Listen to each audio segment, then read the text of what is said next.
personally ever seen, witnessed, or experienced a UFO or alien? Yeah. Where? When? I've seen them. If you're careful, you can actually see them here. We saw them at Kiss FM.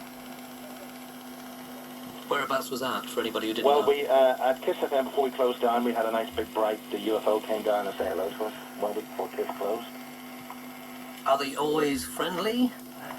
The ETs are so powerful relative to us that if they wanted to bump us off, they could have done so ages ago. But there are people walking about as ETs.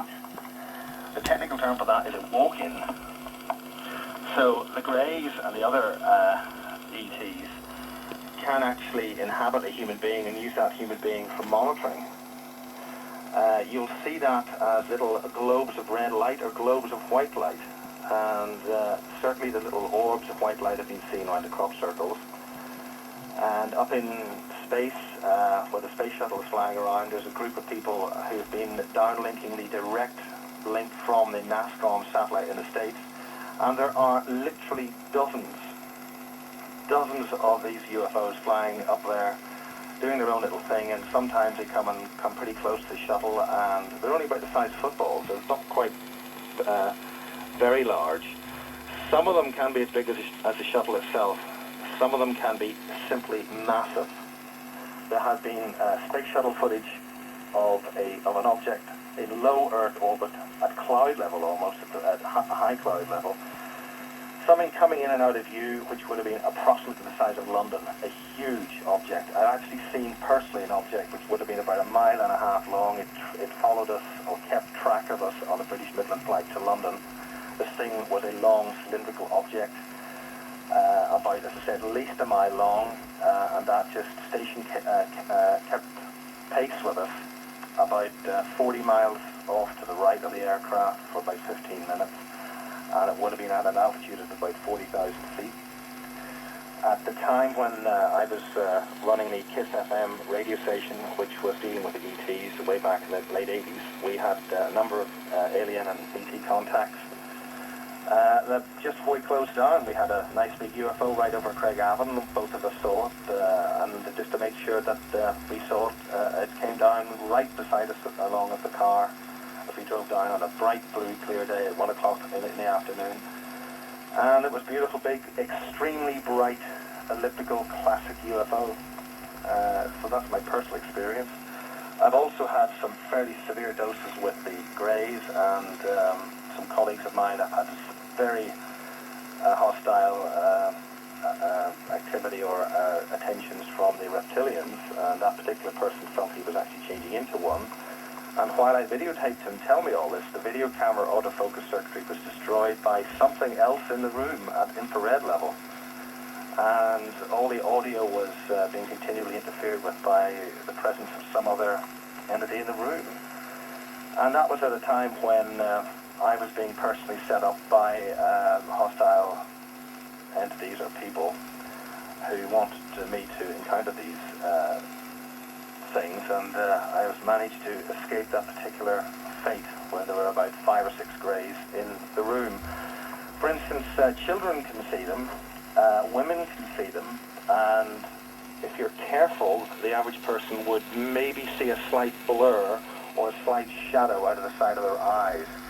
But if you are good at seeing things and good at observing things, you'd be lucky if you're able to see the human aura, for instance, which you can see under polarized light conditions. You could actually see a presence if you train your eyes and your senses to detect these things, because they shift slightly out of dimension and you just can't quite see them. But as I say, children can see them and women can see them. There's a very good case in Fife in Scotland where there was... Hello? Yeah. Just having it switched.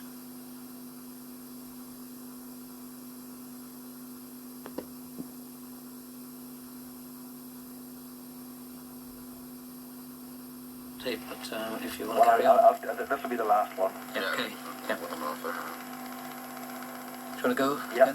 The important thing you must understand is that there are weapon systems and air vehicles or spacecraft vehicles using electromagnetic technologies, which to you and I would appear to be alien or from some advanced world, but they are secret secret technologies which are well known within certain communities and are between 50 and 100 years ahead of anything that would be released even to the general military. So they're going to use these extremely advanced technologies. I mean, we're talking anti-gravity craft, we're talking about craft which give you the ability to travel at tremendous speed and yet the occupant not be harmed by the forces of acceleration. You're talking about technologies which can involve time travel. You're talking about technologies which can involve a Star Trek style dematerialization. You're talking about technologies which are extremely advanced scalar weapon systems which can affect the weather, create earthquakes, and they have the technology to create an earthquake which will be at least 15 on the Richter scale.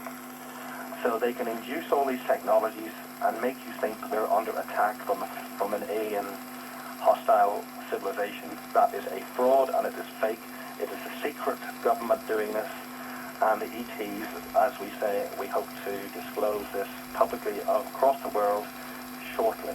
Okay, we don't have too much time left. I think you're probably itching to get away. There's a couple of things, if briefly, you could touch on. There was one that I know you've mentioned before. I don't know if it's the same sort of area, is weather engineering, and the other one was like you're sort of disputing those Apollo space programs. Well, essentially, weather engineering is conducted using a number of technologies, but the simplest technology, or the one that they've been using since the 1960s, is scalar electromagnetic weather engineering. Some radio hams and people who listen to the shortwave would have heard of a thing called the woodpecker, which is a clicking, swishing, click, click, click, click across the shortwave band.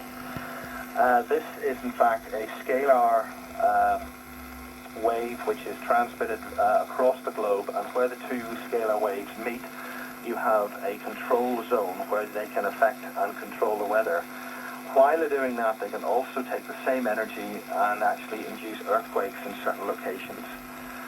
Secondly, on the Apollo missions, the Van Allen belts, which are radiation belts which surround the Earth and are induced by the Earth's magnetic field and